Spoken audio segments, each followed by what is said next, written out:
Hello, my soul brothers and soul sisters. I am Ron Smith, and this is the Dr. Ron Smith Investigate Show, where we separate the real from fake, the fact from fiction, and give you the winner's edge. And sometimes we're able to turn your water into wine. Today, I talk about the talk, and when we talk about financial literacy, but I have a special guest. His name is Crocket Oaks, and let me give you a quick bio rundown because this man is, he's the epitome of versatility. He is a veteran, a colonel in the United States Army. He was a security specialist for a private industry. He's a former FBI special agent. He is currently an associate vice chancellor at the University of Missouri in West Plains. He is a preservationist. Now, he's going to tell you what that is because basically, I'm kind of late to the game, but I understand exactly what he's doing. But I want him to give you the details of that. Of course, he got a BS and a master's degree, and I'm quite sure that the knowledge that he's going to drop, you're going to think that he has a PhD. So, without further ado, Crocket Oaks. How you Dr. doing? Ron, you're way too generous. I appreciate that gracious introduction, and I'm so happy to be on your show today. Well, tell us what this preservationist is, and then we're going to get in talking about money. Sure. Well, I tell you, the title preservationist was cloaked on me after the first project that my wife and I did here in West Plains, Missouri, restoring a segregation cemetery called Sadie Brown Cemetery. Sadie Brown Cemetery was formed in the mid 1800s. It's the final interring place for formerly enslaved World War II veterans, essentially the African American population of the Ozarks, specifically around West Plains, Missouri. So over the years, Dr. Ron, Sadie Brown Cemetery fell into significant disrepair. My wife and I, upon our return here to my hometown, approximately 4 years ago, we looked at it, said it was basically a crying shame, and got busy trying to restore the cemetery in a manner that would provide dignity and dignity to the descendants and confidence that going forward, the final resting place of loved ones would be properly cared for. We were able to secure grants. We were able to raise significant personal contributions in order to make that work happen. And then our follow-up to Sadie Brown Cemetery was the restoration of historic Lincoln School, which was the segregation-era Black school here in West Plains, Missouri. We have since completely restored Lincoln School. We're in the process of getting it placed on the National Historic Register, and we're hosting a number of informative events there for the community. So that's a long-winded answer to your question about being a preservationist, but we've preserved a couple of significant African-American institutions in my hometown, and I proudly wear the title of preservationist. I'm going to have you on my show again, and we're just going to talk about that in particular. And hopefully in the next couple of weeks, we can get that scheduled because I know you're a busy guy. Look forward to it. Because you touched on so many topics. And of course, my platform is the talk, the conversation I wish I had. And basically, we're talking about financial literacy because that conversation was not under my roof. And one of the best investments I know is actually how do you educate yourself? So what books did you read to actually give you a fundamental, framework on your financial literacy and understanding? As an adult, Dr. Ron, the book that very clearly jumps out of my mind as being informative and very helpful to me was Rich Dad, Poor Dad. Okay. Now, this book, I'm sure you've heard of it or probably have even read it and studied it. Yes. Matter of fact, give it about 10 copies away. Yeah. It's about how you look at money and how you think about money, not for what it can buy, but for how money can work for you, and compounding interest. And how compounding interest is really the eighth wonder of the world, because it's amazing once you get your arms and head around how money works, how liberating and how powerful you can become. I agree. And here's the thing, and I talk about it a lot on my podcast, is that can be a negative or positive. It all depends on your perspective on how you use that. So you have been a professional, since you've been out of the college. What would be some of the things that, since we're in the graduation season, what advice would you give a college graduate leaving, graduating this week, last week, the weeks to come? What would you be your advice financially to tell them? Two significant things I would give, and it's the same advice that I give the kids on the campus of Missouri State University here in West Plains, where I serve as the assistant vice chancellor. Invest in yourself, invest in education, because education will bring you financial literacy and bring you financial freedom. And then once you do land the job and start to work, think about what your next step is as you're working that job. Don't get so complacent and take things for granted that you aren't thinking about how to move further within that job with your current employer, or better yet, taking a job, making more money with another corporation, or another entity. Oftentimes I see young people, they get a job and they feel like they are stuck, and they don't pursue their dreams because of one thing or another that tends to hold them back, whether it be relationships, whether it be just comfort, the fear of discomfort, for whatever reason, just be risk-taking. Muhammad Ali, I think, said it best: he who is not courageous enough to take a risk will achieve nothing in life. And that would be a good piece of advice, I think, that I could give young people. In your opinion, what is the missing piece regarding financial literacy? Yeah, again, I'm going to have to vacillate back to compounding interest. I think that young people don't fully appreciate, people in general don't fully appreciate, there's two ways of making money. You can physically get out and work for it, Dr. Ron, as you know, right? Or you can allow for your money to work for you. Other than that, there ain't really too many legal ways to achieve that effort, achieve the goal of making money. You work for it or it works for you. And so the piece about it working for you is oftentimes the silent piece that people don't fully focus on until they get to be, later in life. And then they start reflecting and thinking about wished I woulda, coulda, and they've lost 20 years of compounding interest.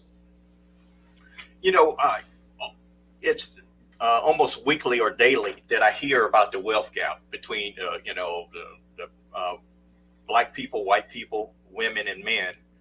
How can we improve that wealth gap with some of the things that you already said? Can you give us an example of how we can actually improve that wealth gap? Yeah, you mentioned education and you mentioned the compound interest. So give us some practical ways actually that maybe have worked for you. Well, one thing that I think we as African Americans kind of come up on the short end of the stick most of the time within our respective workspaces is salary disparity. Salary disparity is huge. Not paying us what we truly deserve to be paid for the job that we're doing, and acquiescing over the fact that we're not making as much as Tom, and Tom's making $2.50 more.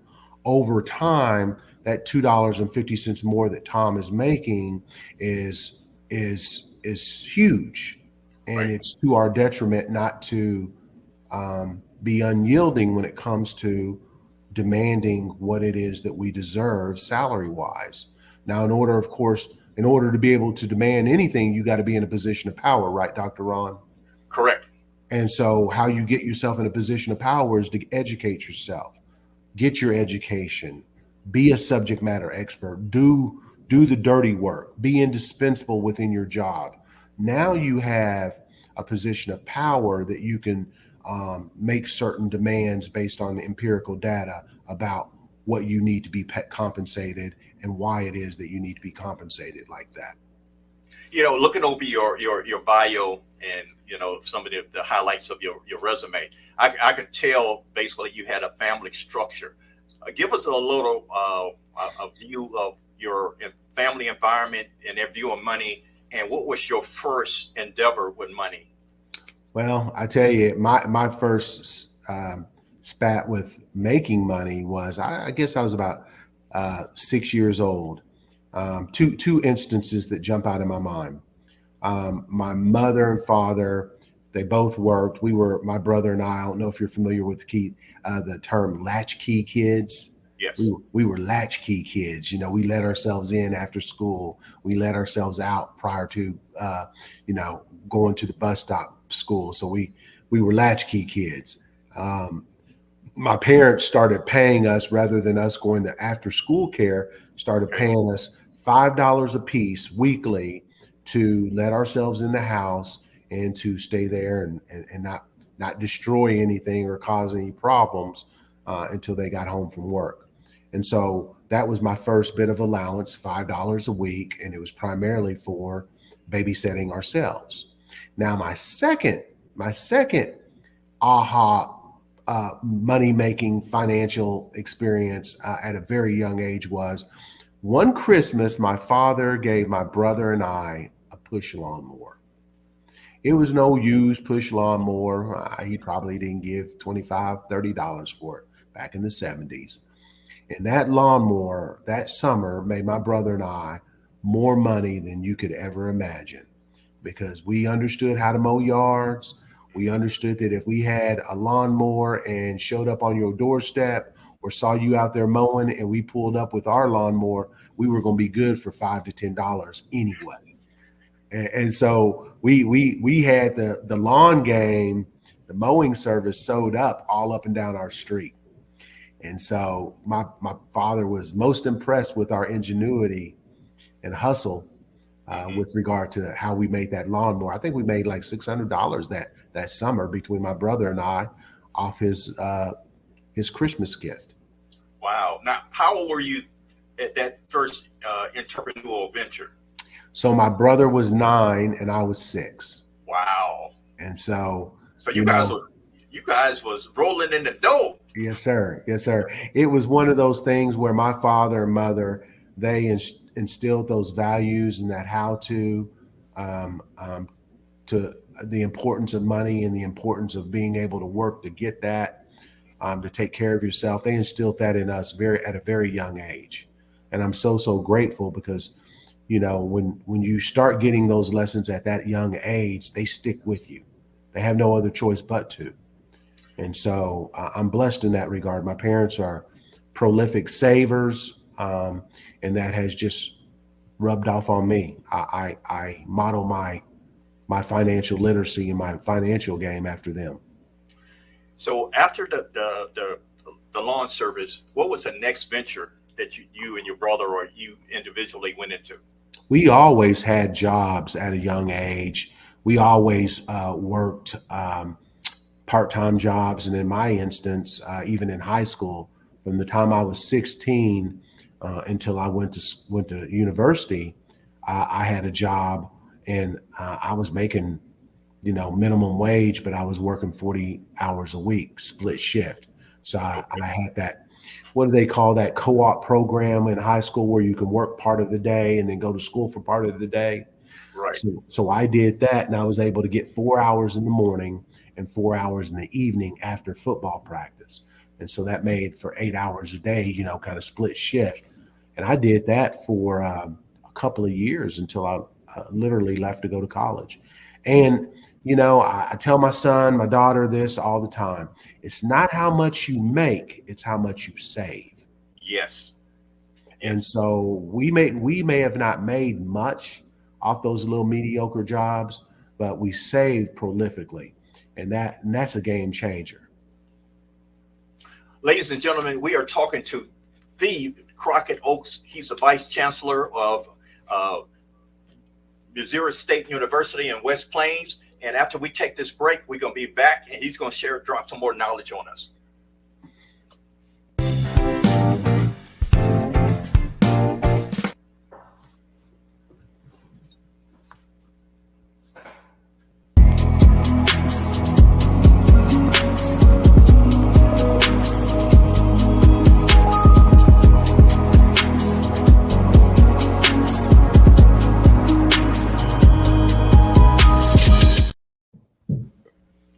Ladies and gentlemen, we are back, and this is the Dr. Ron Smith Investigate Show. We have Mr. Crocket Oaks, and basically he is a multi-talented young man, and we're talking about really get your money right.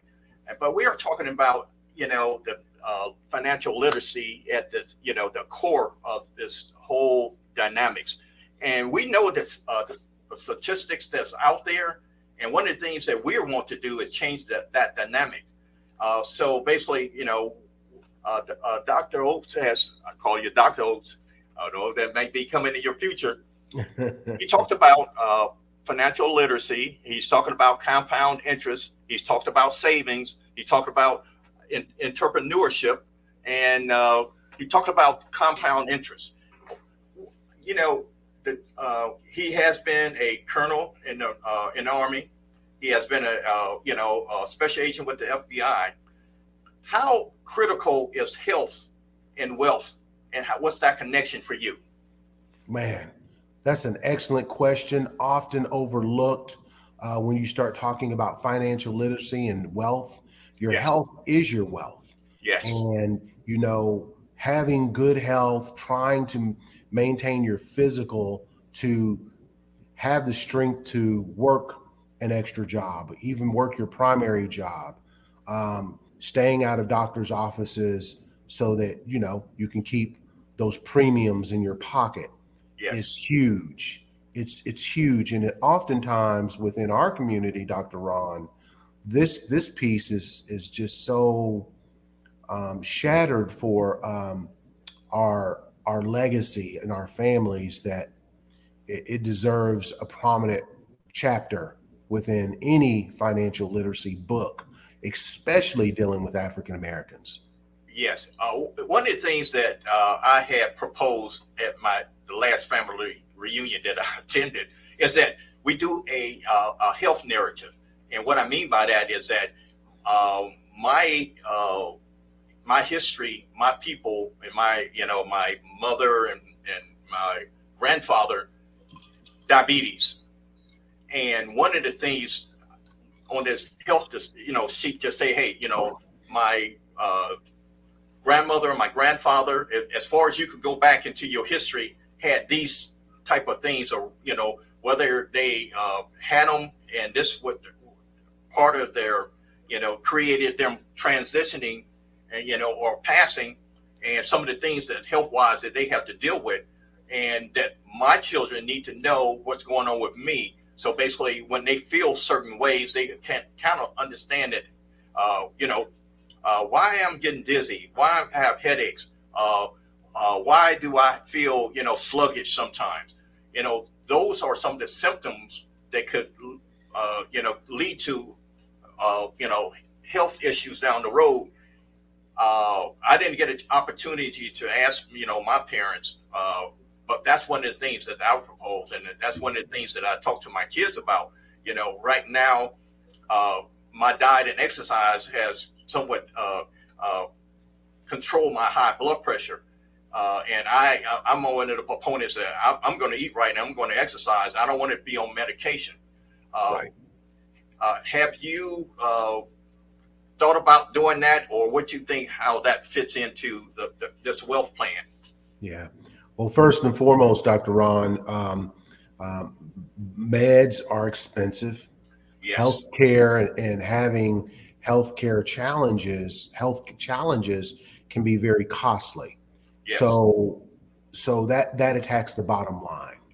And if you think about your health as an investment in your portfolio and in yourself, it then becomes very simple as to what you need to do in order to secure your financial freedom, maintain or gain wealth, and that's taking care of your health.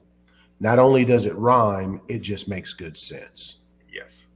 Uh, uh, for I guess for transparency's sake, I always tell people that basically, uh, I on trial for some of my errors. Life is trial and error. So basically, I got this credit card when I was in college, and of course, I maxed it out.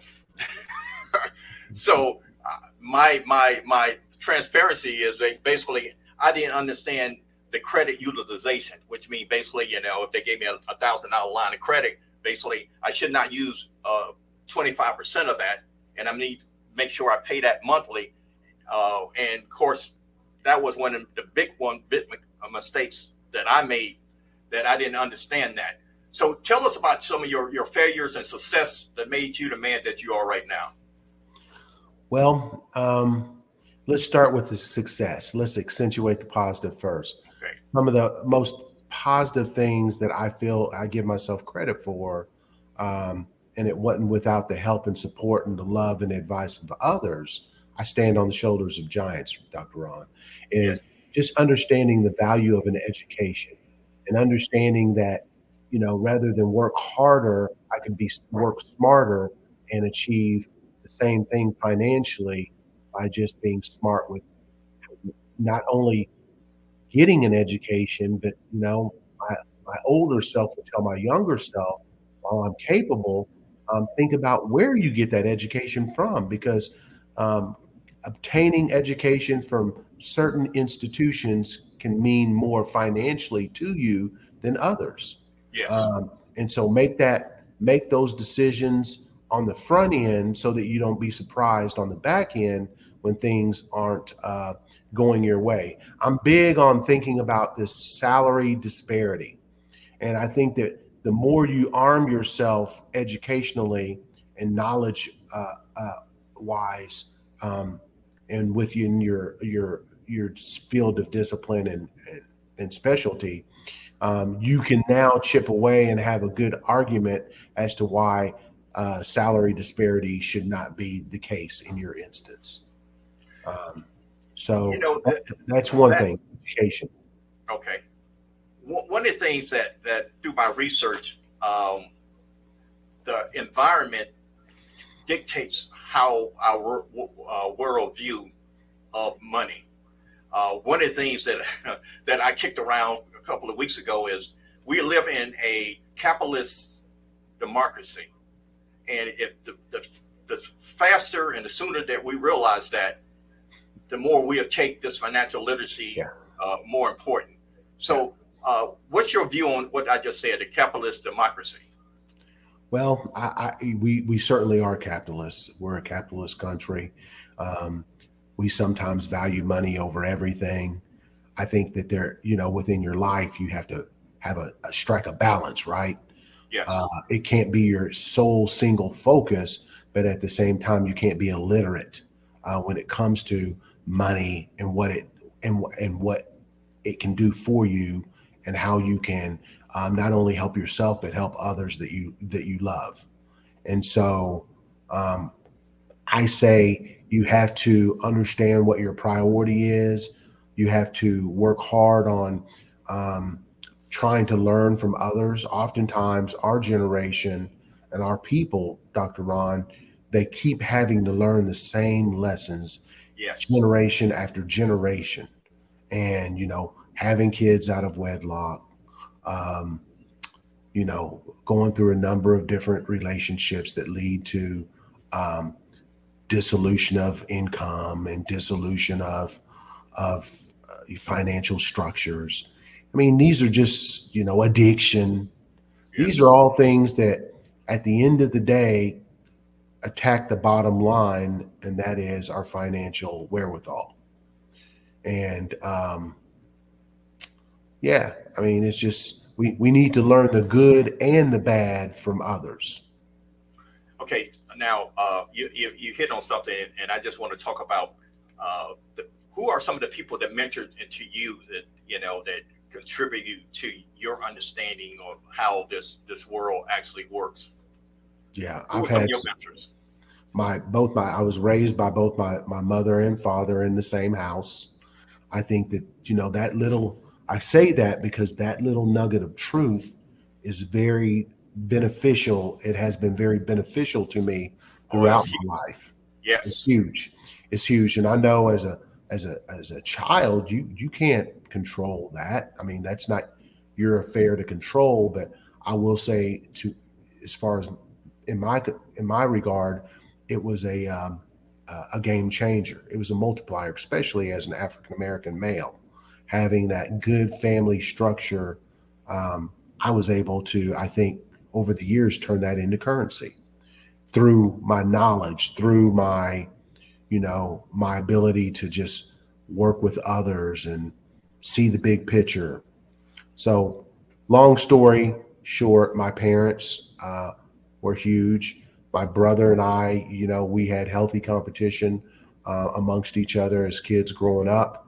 And that, I can't tell you how beneficial that has been in my life, just understanding that he's out there grinding.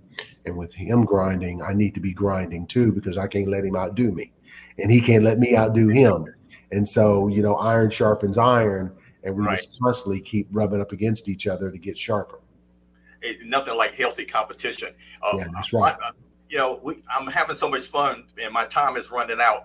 But I want to talk about your artwork, and how important that is to invest in Black artwork. Can you tell us about that? Because I got a follow up question with that.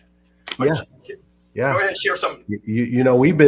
My wife and I have been collecting art for a long time, and I have to admit, when we first started collecting art, all we could collect is signed prints, and we started buying signed prints and thought that was great until we realized that there was more out there, like original artwork, like commissioned original artwork. So, for instance, this painting behind me is by a brother named Charlie Palmer, who recently designed, and the U.S. Post Office released a postage stamp for depicting one of his portraits of Judge Constance Motley.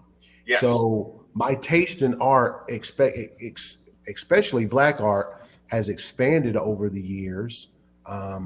We are avid collectors, and we use art as one of the buckets that we have chosen to invest in.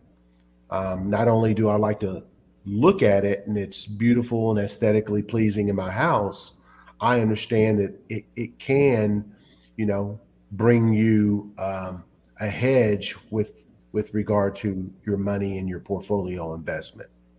And so, a smart guy once told me this, Dr. Ron. I'd be remiss if I didn't tell your audience this before we end this call. A smart guy told me, he said, Crocket, there's if you can manage to have 7 separate streams of income, wow, coming in at any given time within your portfolio, you will be a millionaire before you know it. 7 streams of income. So that can be 3 rental houses as 3 separate streams of income, yes, coupled with your job. I will say this, I've always been in the Army Reserves. I served 34 years in the Army Reserve. So I've always, in effect, have had 2 jobs. right. Always quick to do an extra job, take an online adjunct teaching job, things of that sort, because once he threw out that 7 streams of income, and not least, if you have a spouse and your spouse is working, that's a stream of income. If she does something on the side, sells Avon, Tupperware, whatever it may be, that's another stream of income. 7 is the magic number And I'm pleased to say that, and I'm living proof that that is true. The first million is the hardest one to make. After that, the eighth great wonder of the world kicks in and the sky opens and the rest is history. It's called compounding interest. Wow. On that note, I couldn't end it on a better note. This is Crocket Oates. He's the Vice Chancellor of Missouri State University in West Plains, Missouri. And it's been my pleasure for you to have him on my show. And it's unfortunately we got the end because I'm going to have to ask you to come back. So on that note, thank you for your time. It's been my pleasure. Peace. Dr. Ron, that was